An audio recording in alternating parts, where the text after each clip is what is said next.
chips try to be delicious, Takis did something completely different. They made chips that were almost painfully intense. More spice, more flavor, more heat. And somehow that strategy turned a relatively unknown snack into one of the most talked about chips in America. So why did people become obsessed with a chip that practically attacks your taste buds? The answer changed the snack industry.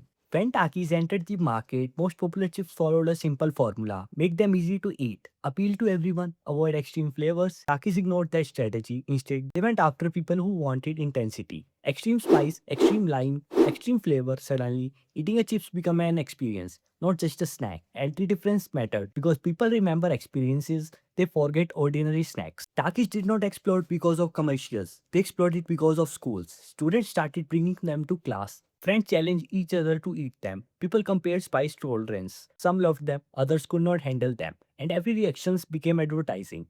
The chip created conversations, and products that create conversations grow much faster, especially among younger audiences. Before brands focused heavily on TikTok, Takis accidentally became perfect for it. Think about it. Nobody films themselves eating plain potato chips, but people absolutely film them reacting to extreme spice. The coffee, the tears, the challenges, the reactions. Every video became free advertising, and Takis did not need to pay for most of it. Customers did it themselves. Here is something most people never think about. Takis do not even look like regular chips. Most chips are flat, Takis are rolled. That instantly make them stand out. You can identify them from across the room, and that matters more than people realize. Because attention is valuable, especially in crowded stores. The unusual shape became part of the brand, and the shape made the product feel different before anyone even tasted it. This is where things get interesting. People don't just buy Takis, they identifying with them.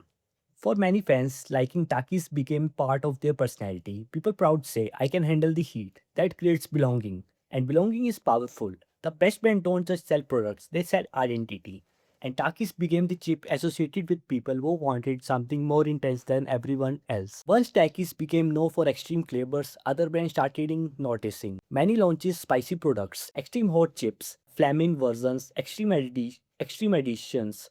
But Takis already own that space in people's mind. When customers think of intense chips, they think of Takis, and that's one of the hardest positions for competitors to steal because people remember the original, not the copy. So why did Takis become bigger than normal chips? It was not just the spice, it was not just the shape, and it was not just social media. Takis created something most next brand never achieved: an experience, a challenge, an identity. And once people started talking about it, the growth became impossible to ignore, which is why today Takis is not competing against chips anymore. It is competing as culture of its own. Be honest, can you actually handle Takis or are they way too spicy? Comment below.